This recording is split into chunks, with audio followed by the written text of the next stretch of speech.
तो हमारे ब्रज के साधु सुनाते हैं भगवान के नाम की महिमा। एक आदमी था, वो कभी भगवान का नाम नहीं लेता था, कभी नहीं।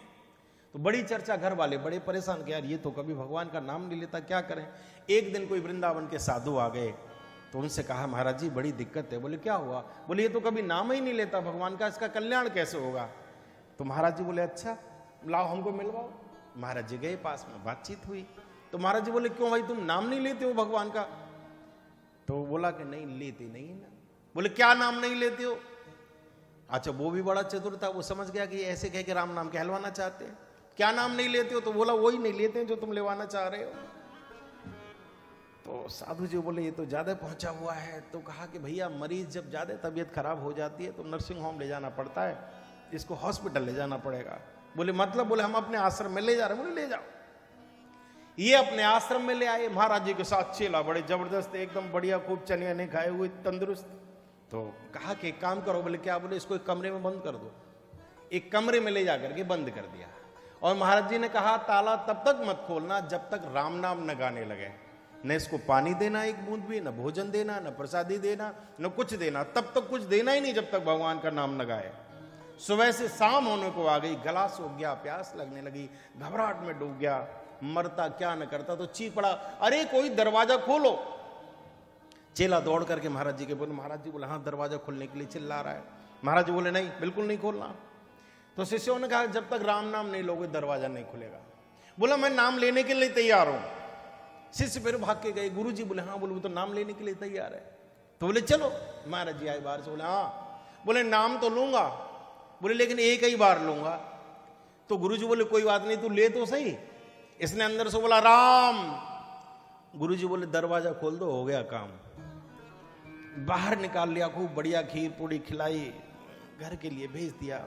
जिसका केवल एक नाम, जासु नाम सुमिरत एक बार, केवल एक बार नाम व्यक्ति ले ले तो भवसागर से पार हो जाता है। इसने राम का नाम लिया, घर लौट आया, समय व्यतीत होता गया।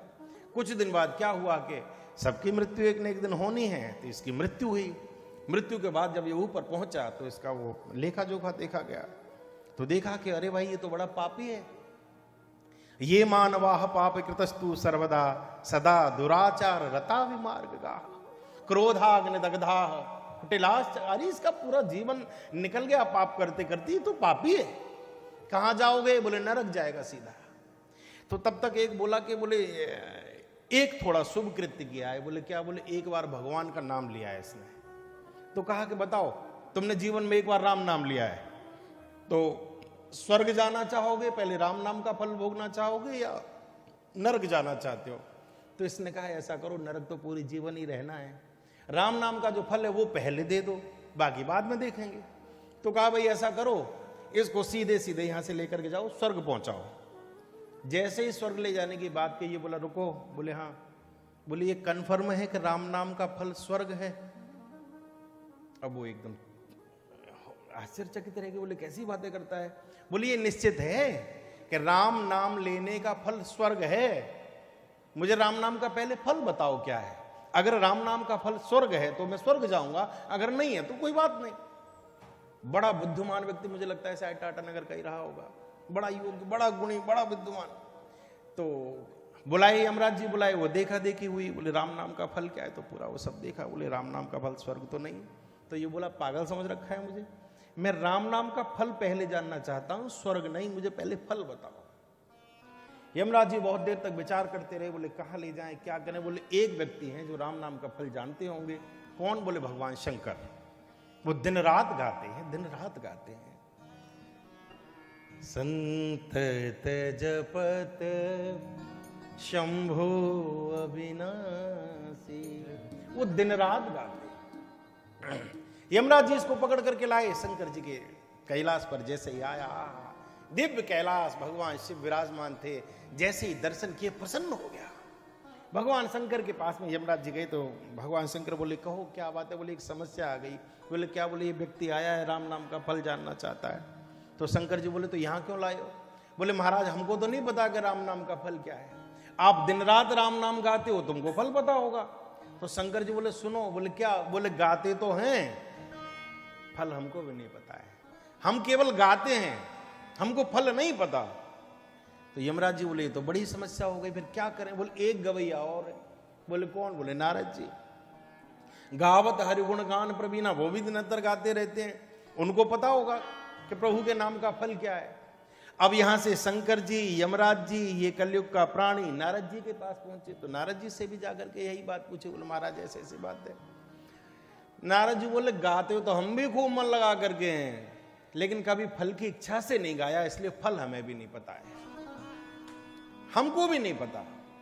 तो बोले फिर कैसे समस्या का समाधान होगा? तो नारद जी बोले ज्यादा विचार करने की जरूरत ही नहीं। बोले क्या? बोले बड़े बूढ़ों में बहुत बुद्धिमान होते हैं, बड़े बूढ़े बड़ी बुद्धि होती है, ब्रह्मा जी के पास चलो, ब्रह्मा जी के पास चलते हैं, वो पूरी समस्या का समाधान कर देंगे। बोले चलो। अब यहां से शंकर जी, नारद जी, कलयुग का प्राणी और यमराज जी ये आगे ब्रह्मा जी के यहां। ब्रह्मा जी को पूरी समस्या सुनाई। तो ब्रह्मा जी ने पूरा लेखा जोखा, पूरे वो सब शास्त्र इत्यादि देखने के बाद बोले कि भैया भगवान के नाम का फल तो यहां पर भी नहीं पता है, हमको भी नहीं पता, फिर क्या करें? बोले अब एक ही रास्ता बचा है। बोले क्या? बोले जिसका नाम है उससे ही चल के पूछ लेते हैं, काहे का झगड़ा झंझट करना कि तू चल के तू चल के तू बता के तू बता, अरे जिसका नाम है वहीं चलते, चलो। अब जैसे ही कहा कि भगवान के वैकुंठ धाम चलते हैं, तो ये कलयुग का जो प्राणी था ये एकदम अकड़ के खड़ा हो गया। पागल समझ रखा है, सुबह से शाम हो गई मुझे चलते चलते हैं, मेरे पैर थक गए, कभी यहां कभी वहां कभी वहां, मैं कहीं नहीं जाने वाला, मेरे बस के नहीं, मुझको चला ही नहीं जा रहा। कैसे जाओगे? बोले ये तुम देखो। जैसे तैसे एक पालकी की व्यवस्था करी। अब वहां कोई लगने वाला तो था नहीं। बोले कौन चलाए? बोले ऐसा करो भैया हम ही लोग लग लेते हैं। शंकर जी, ब्रह्मा जी, नारद जी, यमराज जी चारों लग गए पालकी में। ये ऊपर जाकर के बैठ गया। ये चारों पालकी जब लेकर के आ रहे थे, उसी समय पर भगवान विष्णु, आहा भगवती पराम्बा जगत जननी लक्ष्मी जी के पास बैठे हुए थे। प्रभु ने हर्ष उठे, जैसे भगवान ने देखा एकदम प्रसन्न होकर के प्रभु खड़े हो गए। लक्ष्मी जी बोली क्या हुआ? बोले अरे अद्भुत भक्त चला आ रहा है। बोले इसमें आपको उठने की क्या जरूरत? बोले उठने की जरूरत नहीं, दौड़ने की जरूरत है। बोले क्यों? बोले देख तमाशा क्या हो रहा है। एकदम भगवान दिव्य स्वागत करने के लिए आकर के खड़े हुए।